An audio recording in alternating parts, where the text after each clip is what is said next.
So guys, once you're on DaVinci Resolve, you want to go to DaVinci Resolve on the top left. Now you want to click on Preferences. Once we're here, you want to select the User tab. Now you want to select UI Settings. You want to find Stop Renders when a frame or clip cannot be processed. You want to untick this box and then click on Save. Next, you want to go to the Deliver tab. Now you want to render your video as normal. You want to render your video. After you render your video, you want to go back to the Edit tab. You want to just go through your video until you find Media Offline, because this is what's causing you the problem. The reason why you had to render your video is because when you go back to the Edit tab, it's going to show you on one of your clips Media Offline, because this is what's giving you the problem. So to solve Media Offline, you want to right click on your clip.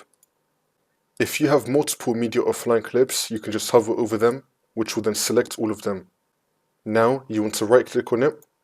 You might be having some options, either relink selected clips, resync media files, or if you have proxy media, it's going to be saying relink proxy media.